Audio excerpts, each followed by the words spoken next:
প্রতিদিনের জীবনে আসলে আমরা অনেক কিছুই ব্যবহার করে থাকি। তার মধ্যে অনেক যন্ত্রাংশ আছে যেগুলো আমরা ব্যবহার করার পরে ফেলে দিই। আপনি চাইলে আপনার ব্যবহারকৃত জিনিসগুলো ফেলে না দিয়ে শুধুমাত্র ইচ্ছা এবং চেষ্টা দিয়েই চাইলে কিছু একটা করে ফেলতে পারবেন। সেক্ষেত্রে আপনার একটু চিন্তা করা প্রয়োজন। এই ভিডিওতে আমরা এমন কিছু জিনিস বানানোই দেখব। তো চলেন দেখা যাক। লোকটি হয়তো পুরনো কোনো ইউএসবি কর্ড ব্যবহার করছে।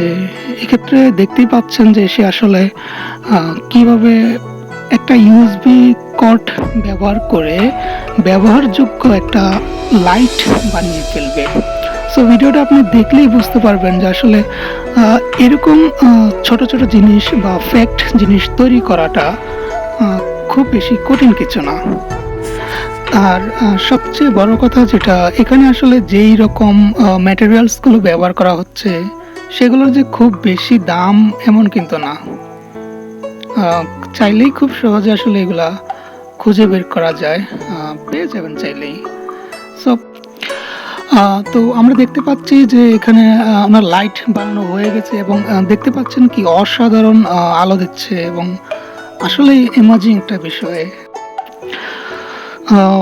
এবার দেখা যাক আসলে এখানে সে কি করছে। আমরা দেখতে পাচ্ছি যে একটা ক্লিপকে নিয়ে সে কেটে নিছে এবং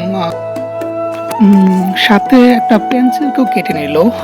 তারপরে সে একটা নাট দিয়ে আসলে দুইটা ছিদ্র করে নিল এবং সেই ছিদ্রর মাঝে কি করলো, সেই দুইটা ক্লিপকে রাখলো। এখন দেখা যাক কি করে আসলে। এবার আমরা দেখতে পাচ্ছি যে সে দুইটা তারকে কেটে নিয়ে সেই ক্লিপ দুটার মাঝে জোড়া লাগিয়ে দিল এবং তাকে কষ্টিপ মেরে দিল। দেখা যাক সে আসলে কি করতে চাচ্ছে। আমরা এখন দেখতে পাচ্ছি সে আরো একটা ইউএসবি কে কেটে তা সেগুলোকে আবার জোড়া লাগাচ্ছে। তো আমরা দেখতে পাচ্ছি সে আসলে পাওয়ার ব্যাংকের সাথে কানেক্ট করে ওয়াও ঝালাইয়ের মতো কিছু, ঝালাই যন্ত্র বা এরকম মেশিনের মতো কিছু একটা বানিয়ে ফেললো। সো অসাধারণ।